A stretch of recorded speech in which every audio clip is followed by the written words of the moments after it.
I was torturing my bestie's ex in The Sims when a SWAT team raided my home. The battering ram hit my bedroom door so hard my monitor shook.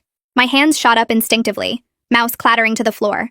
They yanked me from my chair, slamming me face first into my desk while someone zip-tied my wrists behind my back. My mom's screams from downstairs cut through everything. Dad's deeper voice trying to demand explanations. The lead detective looked at my parents being escorted in by 2 officers, both of them pale and shaking, then turned to me. Bastian Ding has been missing for 48 hours. Her voice was flat, professional. You're our prime suspect. My coochie almost dropped through the floor. I hadn't even known my bestie's ex was missing. The detective pulled out her phone, swiping to something that made my mom gasp when she saw it. We have your text messages. She turned the screen toward my parents. Your daughter has been planning this. I tried to speak, but my throat was sand. She started reading my texts out loud, each word hanging in the air like an accusation. Just trapped him in a room with no doors. Her voice was ice. Watching him pee himself and cry, laughing my butt off. Mom's hand went to her mouth. Dad's face drained of color. That's from The Sims. I finally managed to choke out, but the detective kept reading. Setting the kitchen on fire next. Deleted all the smoke alarms so he can't escape. She looked up at me. Sent 2 days before Bastian disappeared. She's never even hurt anyone, Dad said, voice shaking. This has to be some mistake. That's what the parents always say, the detective replied coldly. She scrolled to more texts. Look at this one. Brought him to an isolated location and made him wet himself over and over. Won't let him use the bathroom. Time stamped yesterday afternoon. The Sims has bladder mechanics. I screamed, but no one was listening. My best friend Daisy had been devastated after Bastian cheated on her. Making him in The Sims, torturing the digital version. It was stupid, but it made her laugh. Except now those messages, stripped of any context, they sounded like the real thing. My friend loves watching him suffer. She emphasized each word like it was poison. Sent that yesterday. Right before. Already removed all the ladders from the pool. No way out this time. They were bagging my computer now, my phone, everything. Another officer was photographing my desk where I'd doodled death scenarios for the sim. Each one labeled Bastian dies with little hearts around it because Daisy thought it was hilarious. Mom was crying now, quiet tears sliding down her face. Dad kept looking at me like he was trying to figure out who I really was. What's The Sims? Mom asked through tears. Is it some kind of dark web thing? It's a life simulation game. I sobbed. Millions of people play it. The detective scrolled further. Your friend even asked you to stop. Daisy wrote, okay, this is getting creepy. Maybe we should stop. And you replied, no way, I'm just getting started. He deserves worse. She looked up at me. She begged you to let it go. Seriously, enough with the Bastian stuff. But you insisted, not until I've tried every single death. Stop being weak. You were obsessed. It's a freaking game! I shouted, voice cracking. Check my computer. The Sims is right there. I made a character that looks like him and... We're aware of how perpetrators sometimes rehearse crimes through gaming. She cut me off. Virtual practice before real execution. We've seen it before. My chest was so tight I could barely breathe. They thought I'd practiced. That I'd kidnapped Bastian after torturing his digital version. The room was spinning. Officers were tearing through everything. Each item they bagged another piece of evidence against me. The detective's phone buzzed. She answered, listening intently. Her expression shifted slightly. She walked to my computer, still running. The Sims neighborhood cheerfully playing its music. She leaned in closer, seeing Bastian's name above the dead Sim floating in my pool. The gallery beside it showing save after save. Bastian burns. Bastian starves. Bastian gets eaten by cowplant. She clicked on my messages with Daisy, the full thread. Daisy begging me to make him suffer in the game. Me sending screenshots of each death. The detective straightened up slowly. She looked at her team, gave a short nod. The officer behind me cut my zip ties. They left without apology. Mom hugged me so tight I couldn't breathe. That's when Dad revealed where Bastian really was. Dad's voice cracked when he spoke.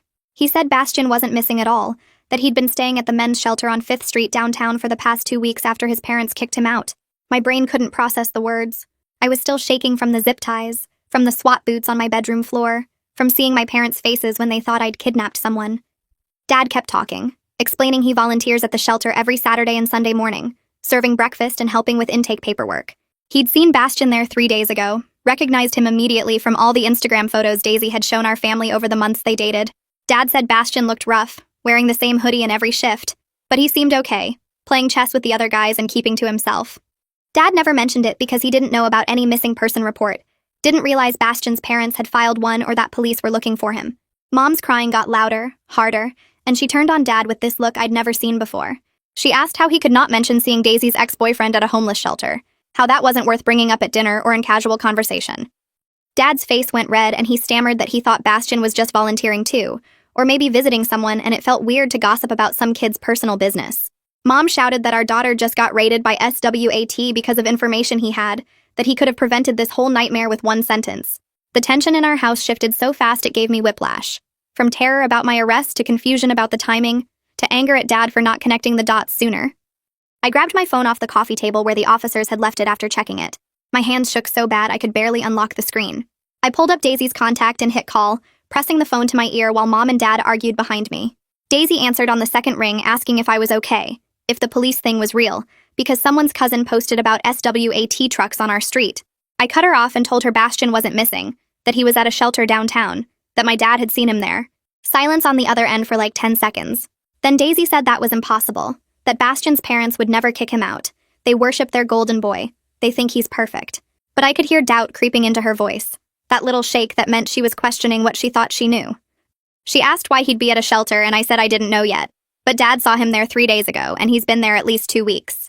Daisy went quiet again, and then whispered that Bastian's mom had posted on Facebook about praying for their lost son, acting like he'd been taken from them. I spotted the detective's card sitting on our coffee table, bent and slightly torn from where someone had set it down. I knew I needed to call her back with this information, needed to tell her where Bastian actually was. I tried to pick up the card, but my hands were shaking so badly it slipped through my fingers twice. Mom saw me struggling and took the phone from Daisy, telling her we'd call back, then helped me hold the detective's card steady while she dialed the number for me. The detective answered with her last name, flat and professional, probably expecting another case call. Dad took the phone and explained who he was, that he volunteers at the 5th Street shelter, that he'd seen the missing person there multiple times over the past 2 weeks. I could hear the detective's voice change through the speaker, getting sharper, more focused. She asked Dad specific questions about when he'd last seen Bastian, what condition he was in, whether he'd spoken to him. Dad answered each one carefully while Mom and I sat frozen on the couch. The detective said she'd be there within the hour and hung up. We waited in this awful silence, nobody knowing what to say, Dad looking guilty and Mom looking angry and me just trying to stop shaking. 53 minutes later, headlights swept across our living room window. The detective's sedan pulled into our driveway. Just her this time. No SWAT team, no other officers. She looked exhausted when she came to the door, like this case had just gotten way more complicated than she wanted. She sat at our kitchen table with Dad and took his statement, writing everything in a small notebook, asking him to describe Bastian's appearance and behavior at the shelter. Dad said Bastian seemed quiet, withdrawn, always sitting in the back corner of the common room. The detective asked if Dad had spoken to him, and Dad said no. He didn't want to intrude, just recognized him and figured he had his reasons for being there. The detective closed her notebook and looked at all of us, then said we were coming with her to the shelter to locate Bastian and confirm his identity. We piled into her car, Mom in front, Dad and me in back, and she drove us through town toward 5th Street. The whole ride felt surreal after the morning's chaos, like we'd entered some alternate timeline where I was helping find someone instead of being accused of hurting them. The detective's radio crackled with other calls, but she ignored them, focused on the road. The shelter was a brick building that used to be a church, with high windows and a cross still visible above the door. We parked in the small lot, and the detective told us to wait in the lobby while she checked if Bastian was there. But Dad said he could show her where the common room was, and she agreed, so we all followed him through the double doors. The lobby smelled like industrial cleaner and coffee. Dad led us down a hallway to a large room with folding tables and mismatched chairs. Bastian was there in the corner playing cards with 2 other guys, both older than him, both looking like they'd been at the shelter a while. He looked so much thinner than in Daisy's Instagram photos, his cheekbones sharp and his eyes sunken with dark circles underneath. He was wearing a faded gray hoodie and jeans that looked too big on him now. When he glanced up and saw us, saw the detective's badge clipped to her belt, his face went completely white. The cards fell from his hands and scattered across the table. The detective walked over and asked if he was Bastian Ding, and he nodded, not making eye contact with any of us. She asked him to come with her to a private room, and he stood up slowly, like his legs might not hold him. They disappeared into a small office off the common room, and the detective closed the door. Dad, Mom, and I stood in the hallway outside, not talking, just waiting. Through the door, I could hear Bastian crying, his voice breaking as he said he never meant for any of this to happen, that he just needed to disappear for a while, that he didn't know what else to do. The detective's voice was quieter, harder to make out, asking questions I couldn't hear. Then Bastian's voice got louder, and he was explaining that his parents found out he's gay 2 weeks ago, that they went through his phone and found messages with a guy from his English class. He said they screamed at him for hours, called him disgusting, told him he was going to hell. His dad gave him 30 minutes to pack whatever he could carry, and then drove him to this shelter and left him there. Bastian said he'd been too ashamed to tell anyone, couldn't face his friends or Daisy or anyone from his old life. He just grabbed his backpack with some clothes and his wallet and ended up here, ignoring all the calls and messages because he couldn't deal with explaining why his parents hated him now. His phone died after the first day, and he never bothered charging it because he didn't want to see his parents' hateful messages or have to lie to his friends about where he was. The detective's voice got quieter after that, and I couldn't make out her next questions. Bastian answered in broken sentences between sobs, his voice muffled through the door. We stood there for what felt like forever, my legs going numb from standing still so long. Mom kept shifting her weight from foot to foot, and Dad stared at the floor with his arms crossed. Finally, the door opened and the detective stepped out, her expression unreadable. She asked Bastian if he knew anyone by my name, and he shook his head, looking confused. She pulled out her phone and showed him screenshots of my texts to Daisy, the ones about trapping him and watching him suffer. His face scrunched up as he read them, and he looked up at her with total confusion in his eyes, asking why someone would write that about him. The detective explained about The Sims, and I watched his expression shift from confusion to something like disbelief. He said he'd never even played that game, didn't understand why anyone would make a character of him to torture. The detective thanked him for his time and told him he wasn't in any trouble, that this was just a big misunderstanding. We all walked back through the shelter lobby in silence and out to the parking lot where her car was parked. The sun was too bright after being inside, and I had to squint against it. The detective turned to my parents and said she was sorry for the distress this morning caused our family. Her voice was flat, professional, like she was reading from a script. She explained that the text messages looked extremely suspicious without context, and they had to investigate thoroughly when someone was reported missing. Dad asked if we were free to go, and she nodded, handing him a card with a case number on it. Mom didn't say anything, just grabbed my hand and squeezed it so hard my fingers went numb. We drove home in Dad's car, nobody talking, the radio off, just the sound of tires on pavement. When we pulled into our driveway, I could see the front door was still open from when the SWAT team burst through it hours ago. Inside, the house looked like a tornado hit it. Couch cushions thrown everywhere, kitchen drawers pulled out and dumped, family photos knocked off the walls. I walked upstairs to my room and pushed open what was left of my door. The battering ram had split the wood right down the middle, and it hung crooked on its hinges. My desk drawers were all pulled out, contents scattered across the floor. My closet door stood open with all my clothes yanked off hangers and piled on the ground. My bed was stripped, mattress pulled half off the frame, pillows sliced open with stuffing spilling out. They'd even gone through my trash, dumping it out and spreading garbage across my carpet. My computer was gone, obviously taken as evidence. My phone too. My gaming setup completely dismantled. I sat down on the floor in the middle of the mess and just stared at the wall where my monitor used to be. This was my space, my private room, and strangers had torn through every inch of it looking for evidence that I'd hurt someone. I started picking up clothes mechanically, refolding them even though my hands were shaking. Mom appeared in the doorway and said to leave it, that we'd clean tomorrow, but I couldn't stop. I needed to put something back together. I was still folding when I heard a car pull up outside and then frantic knocking on our front door. Mom went downstairs and I heard Daisy's voice, high and panicked, asking if I was okay. Her footsteps pounded up the stairs and then she was in my doorway. Mascara streaked down her face, eyes red and swollen. She rushed over and hugged me so tight I could barely breathe, saying she was sorry over and over. She said she saw the SWAT team at my house this morning from down the street, that she tried to call but my phone went straight to voicemail, that she's been freaking out all day. I told her they thought I actually kidnapped Bastian because of our Sims texts. Her face went completely white and she sat down hard on my stripped mattress. She said this was all her fault, that she was the one who wanted revenge, who kept asking me to make him suffer in the game. I explained that Bastian was fine, that he'd been at a homeless shelter this whole time, and then I told her why. I said his parents kicked him out for being gay.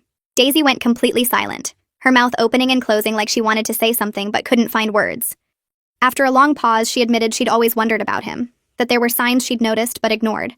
She said he was so aggressive about acting straight, making comments about girls, being super physical in public with her, that she convinced herself she was wrong about her suspicions.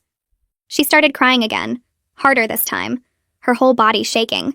She said she felt horrible about the Sims' revenge now, knowing what Bastian was actually going through while we were joking about killing his digital version. The cheating that had seemed so important 2 weeks ago suddenly felt small compared to him being rejected by his own parents and living in a shelter. I didn't know what to say, so I just sat there next to her while she cried. Mom came upstairs with 2 mugs of tea and sat down on the floor with us, asking us to explain The Sims to her. Daisy and I tried to describe how it's just a life simulation game, how millions of people play it, how making characters suffer in funny ways is just dark humor that helps you cope with real feelings. But hearing ourselves explain it out loud made it sound weak and stupid. Mom asked why we thought torturing a fake person was funny, and neither of us had a good answer. She wasn't mad, just trying to understand, but that somehow made it worse. We sat there drinking tea and trying to explain gaming culture to my mom until the sun started going down outside my broken window. Daisy left around 8 and I tried to go to bed even though my room was still a disaster. I lay there in the dark with my eyes closed, but every time I started to drift off, I saw the SWAT team bursting through my door again. The sound of the battering ram hitting wood, my face being slammed into my desk, the zip ties cutting into my wrists. My chest got tight and my breathing went fast and shallow. I gave up trying to sleep around midnight and ended up sitting in my closet with the light on, knees pulled up to my chest, just trying to breathe normally. I stayed there until the sun came up and light started filtering through my broken door. I had to go to campus for my morning class even though I felt like I hadn't slept at all. The moment I walked across the quad, I could feel people staring. Groups of students would go quiet when I passed, then start whispering as soon as I was a few feet away. In the student center, someone pointed their phone at me and I realized they were filming. My stomach dropped when I checked social media on a library computer and saw the video.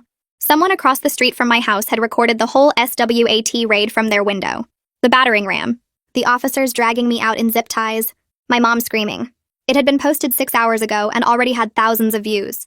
The comments were full of people speculating about what I did, calling me a psycho, saying I looked guilty, making jokes about my pajamas.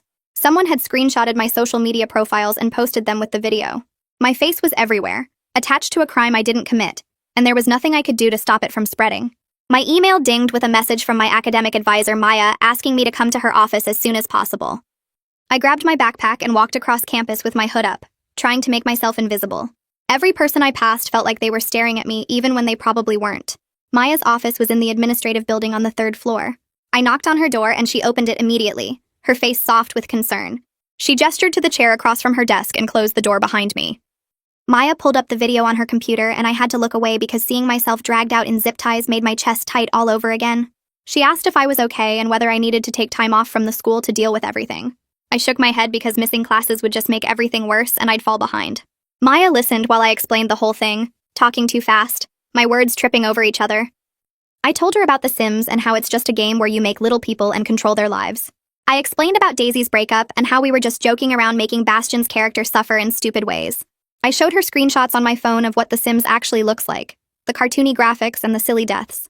Maya nodded and said she believed me, but her expression stayed serious. She warned me that facts don't matter to most people once they've decided someone is guilty of something. She said I should prepare for ongoing problems on campus because the court of public opinion doesn't care about evidence or truth. The way she said it made my stomach hurt because I knew she was right.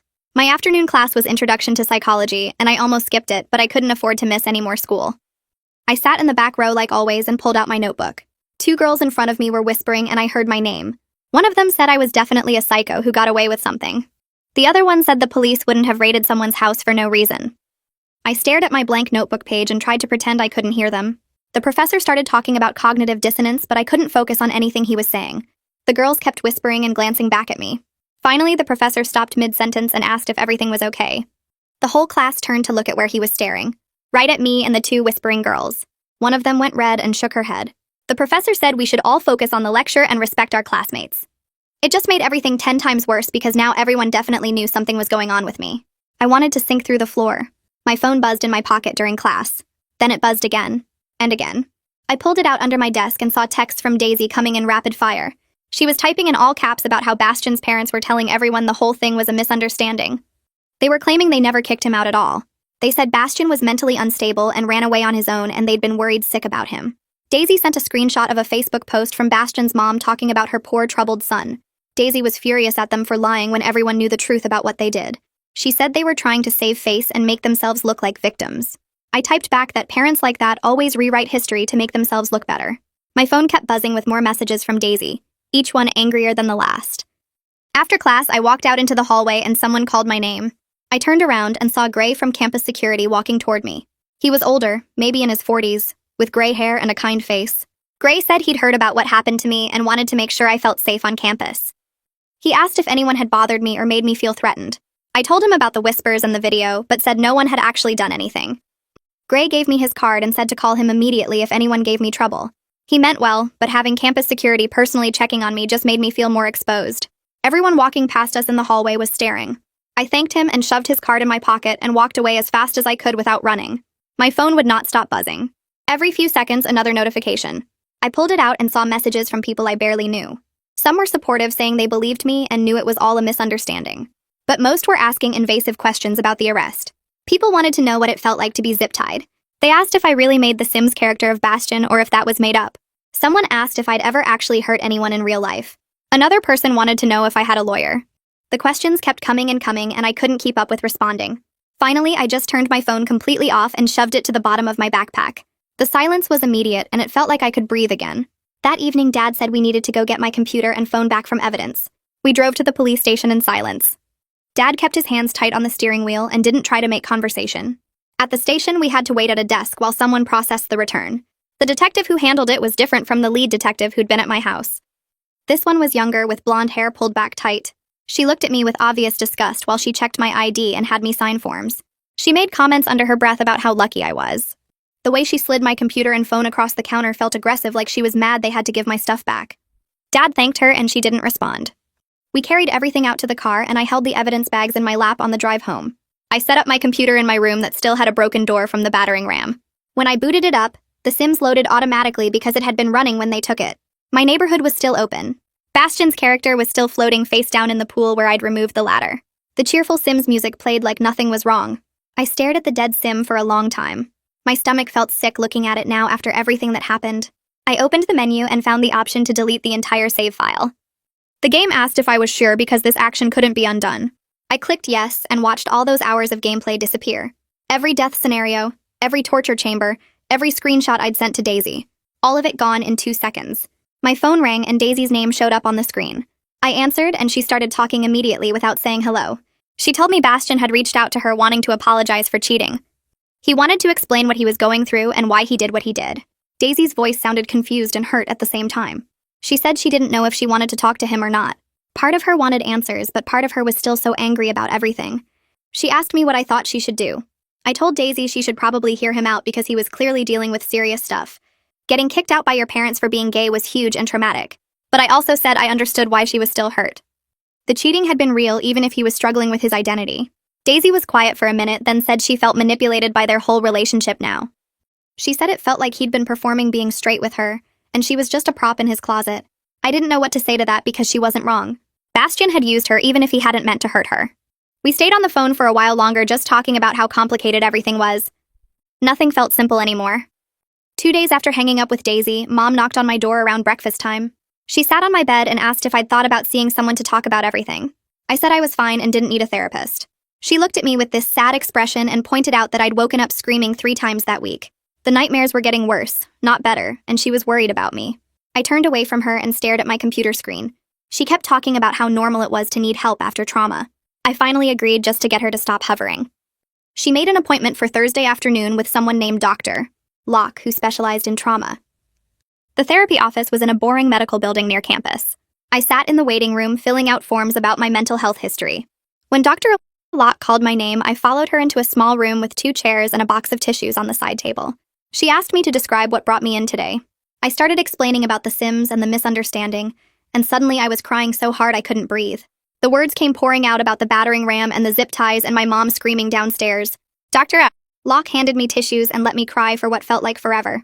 When I finally stopped, she explained I was showing clear signs of acute stress disorder. She said my sense of safety had been violated in my own home and my brain was trying to process that trauma. The nightmares and panic were my body's way of trying to make sense of something that felt senseless. I checked my phone after the session and saw that Bastion's roommate had posted something that was blowing up online. Colt Macias wrote this long statement about how Bastion had been struggling with his sexuality for years. He explained that Bastion's parents were super religious and had kicked him out when they found gay dating apps on his phone. The post had thousands of comments already. Some people were being supportive and saying how brave Bastion was. Others were angry that he'd caused so much drama instead of just coming out sooner. Someone commented that his closet issues didn't excuse making everyone think he'd been kidnapped. Another person said his parents were monsters and deserved to be exposed publicly. The next morning, I got called to the dean's office during my biology lecture. My professor handed me a note and everyone stared as I packed up my stuff. The dean's secretary walked me straight into his office where he was sitting behind a huge wooden desk. He pulled out a folder and explained that several students had filed formal complaints about feeling unsafe around me. He showed me the police report that cleared me of any wrongdoing. Then he said that perception mattered as much as facts on a college campus. He asked me to keep a low profile for the rest of the semester. I nodded and left his office feeling sick to my stomach. Keeping a low profile turned out to be impossible when people recognized me from the viral video someone had posted. I walked out to the parking lot after my afternoon class and found my car covered in spray paint. The word psycho was written across the driver's side door in bright red letters. Campus security came to take photos and file a report. The officer told me they'd review camera footage, but the lot had blind spots. I sat in my car staring at the paint and trying not to cry. Security said I could file for reimbursement through the university, but it would take weeks to process. My phone buzzed with a text from Daisy while I was still sitting in the parking lot. She said she'd met Bastian at a coffee shop downtown that morning.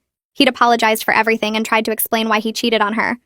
She wrote that he'd been trying to prove to himself he was straight by dating her. Being with her made him feel worse about himself instead of better. He thought if he could just force himself to be attracted to girls, then his parents wouldn't hate him. Daisy said he cried the whole time and seemed genuinely sorry about hurting her. I texted back asking if she forgave him. She called me instead of texting a response. Her voice sounded tired and confused. She said forgiveness felt really complicated right now. Part of her was angry that he'd hurt her while dealing with his own stuff.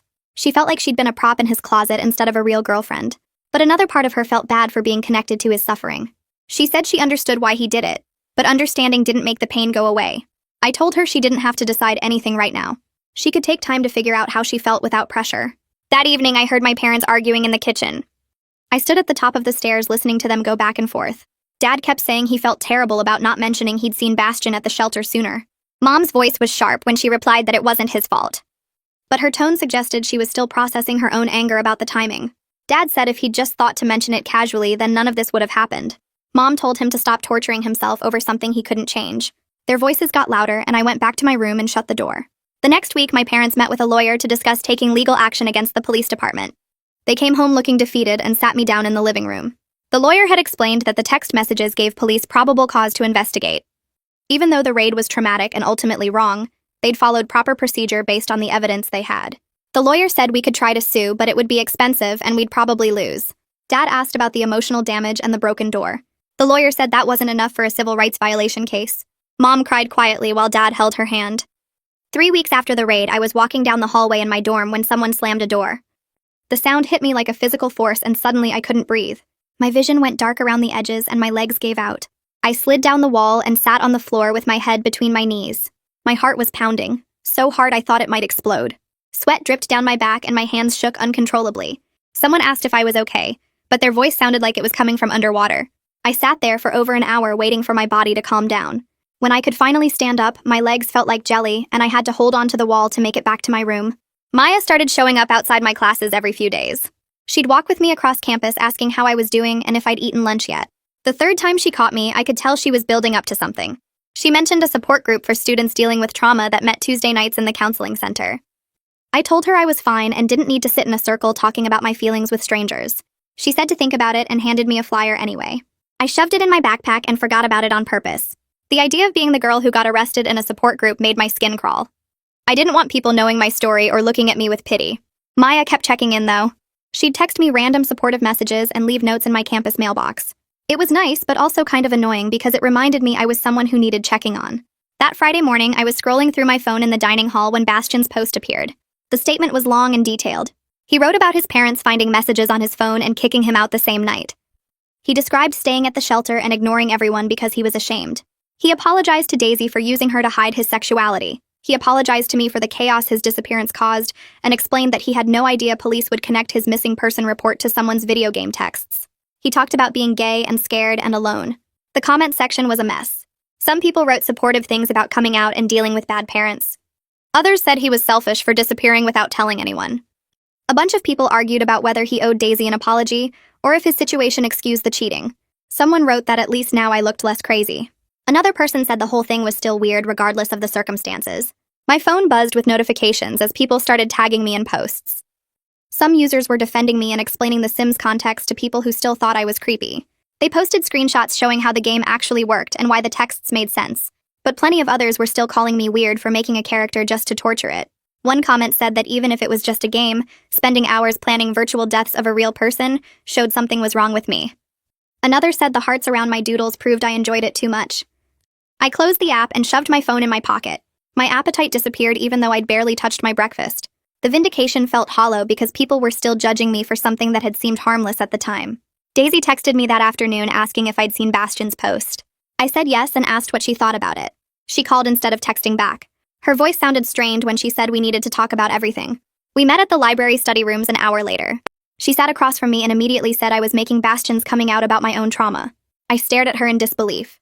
She said I was acting like I was the only victim in this situation when Bastian had been kicked out by his parents and was actually homeless. I felt my face get hot. I told her she was the one who pushed the whole Sims revenge thing in the first place. She wanted me to make him suffer and sent me dozens of messages begging for more death scenarios. She looked shocked that I brought it up. I said she encouraged every single thing I did, and now she was acting like I was some psycho who did it all on my own. She stood up and said I was being unfair. I stood up too and said she didn't understand how violated and scared I still felt. She grabbed her bag and left without saying anything else. We didn't talk for 4 days. I kept checking my phone hoping she'd text first, but she never did. It was the longest we'd gone without talking since we became friends in middle school. I missed her so much it made my chest ache. But I was also furious that she didn't seem to get how traumatized I was. Every time I thought about texting her, I remembered her accusing me of making everything about myself. My anger would flare up again and I'd put my phone down. I saw her across campus twice and we both pretended not to notice each other. The second time I went back to my dorm and cried for 20 minutes. I hated fighting with her. But I also hated that she was focusing on Bastion's problems instead of acknowledging what happened to me. My therapy session that week helped me understand things differently. The therapist said everyone processes trauma in their own way. She explained that Daisy might be dealing with guilt by focusing on Bastion's situation instead of facing her role in what happened to me. People sometimes redirect their feelings toward easier targets when the real source of guilt is too painful to address. She said Daisy probably felt responsible for my arrest because she pushed the Sims idea so hard. Focusing on Bastion's coming out was simpler than admitting she'd contributed to my trauma. The explanation made sense, but I still felt hurt and abandoned. The therapist said I should try talking to Daisy about it when I was ready. She reminded me that good friendships could survive hard conversations if both people were willing to be honest. I texted Daisy that night. I wrote that I was sorry for snapping at her and that I missed her. My phone rang 30 seconds later. Daisy was already crying when I answered. We talked for 2 hours about everything. She said she'd been terrified watching the situation unfold and felt responsible for putting me in danger. I told her the police misunderstanding gaming culture wasn't her fault, but I understood why she felt guilty. She admitted she'd been avoiding thinking about her role because the guilt was eating her alive. I said I was sorry for not recognizing how much she was struggling too. We both cried and apologized and said we never wanted to fight like that again. By the end of the call, we were laughing through tears about how messed up the whole situation was. She said we should meet with Bastion together so everyone could apologize and move forward. It felt weird and awkward, but also necessary. We all needed closure from this bizarre nightmare. We set up the meeting for Saturday afternoon at a park near campus. Daisy and I arrived together and found Bastion sitting on a bench near the fountain. He looked healthier than he had at the shelter. His face had more color and he'd gained some weight. He stood up when he saw us coming and his hands were shaking. He said he was staying with his aunt now in a spare bedroom. She was supportive and helping him figure out his next steps. He looked at me and said he was genuinely sorry about the chaos his disappearance caused. He never imagined police would connect his missing person report to my text messages about a video game. He felt terrible about what I went through and offered to make more public statements clearing my name if it would help.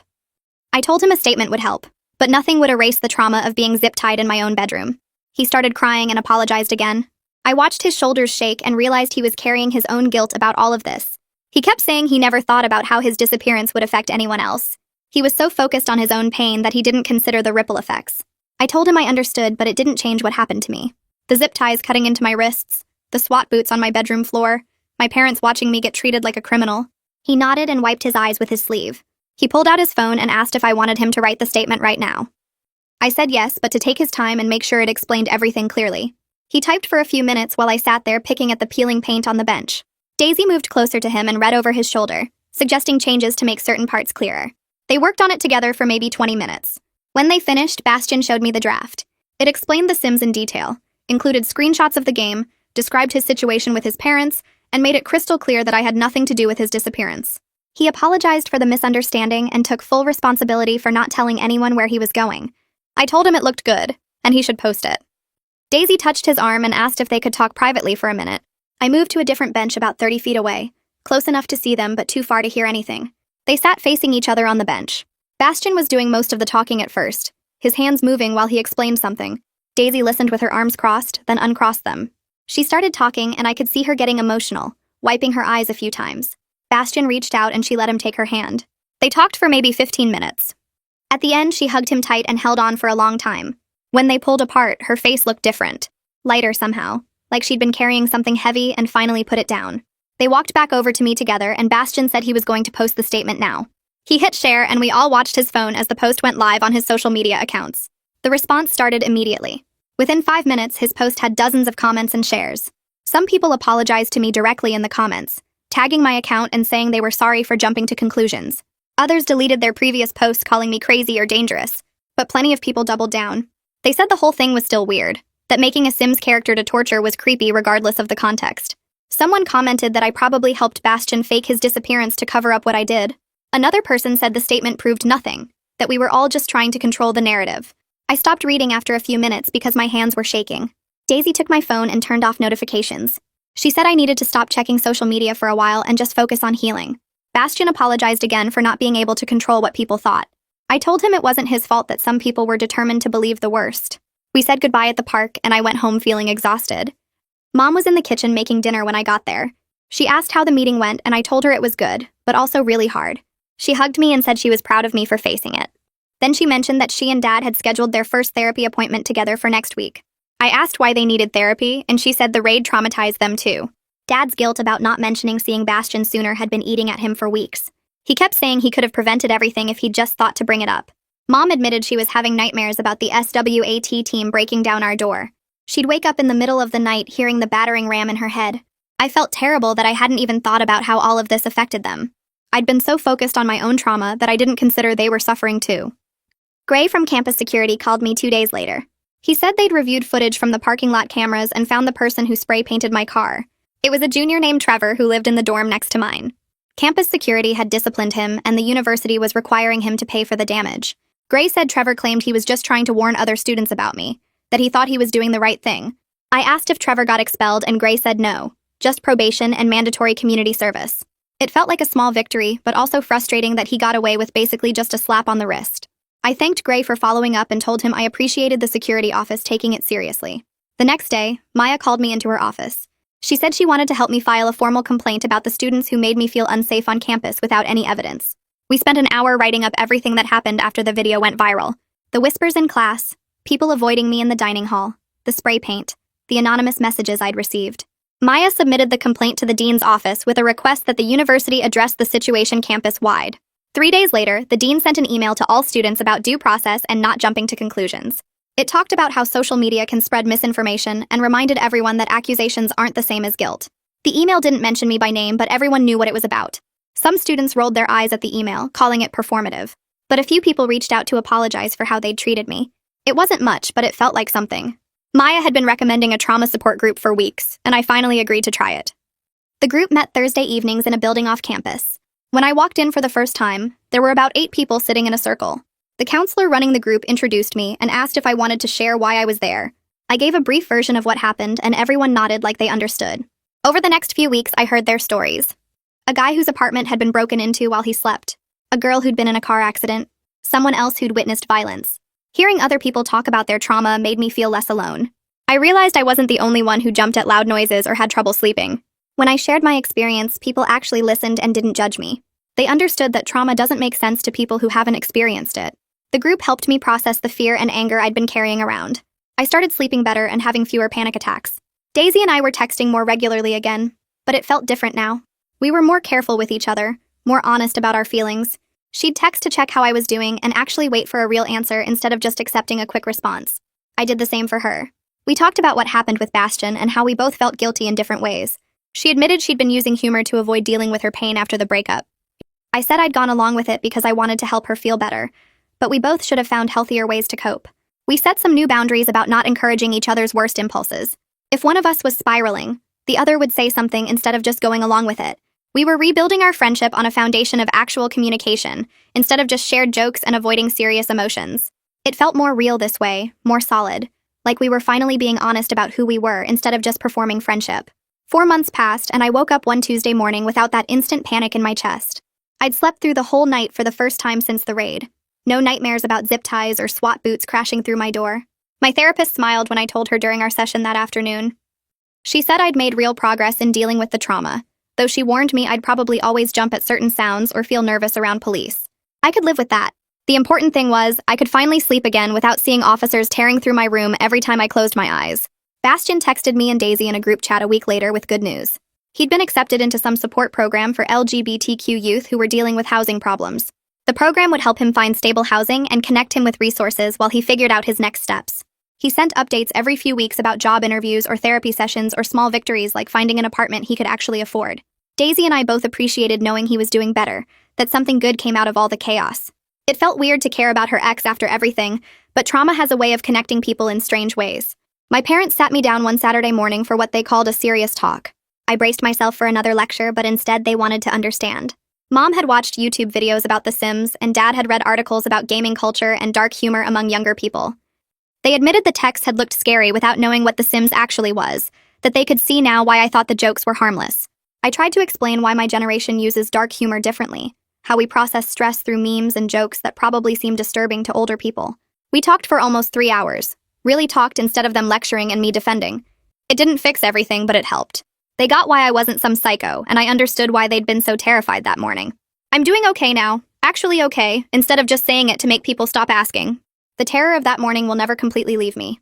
I still flinch when someone knocks too loud, or when I hear sirens nearby. But I can function again. Go to class without panic attacks, sleep in my own room without nightmares every single night. I still play The Sims because I'm not going to let fear take away something I enjoy. But I'm way more careful now about how I talk about it in messages. I don't make jokes about killing Sims or trapping them in rooms, even though millions of players do the exact same things. Context matters more than I ever realized before all this happened. One wrong screenshot or text taken out of context can destroy your whole life in hours. Daisy and I are stronger friends now than we were before. We survived something impossible together and came out the other side still talking, still trusting each other. We're more honest now, more willing to call each other out instead of just going along with bad ideas. I'm proud of how we all handled this, me and Daisy and even Bastion and my parents. Nobody was perfect, but we all tried our best to deal with an impossible situation with some kind of grace.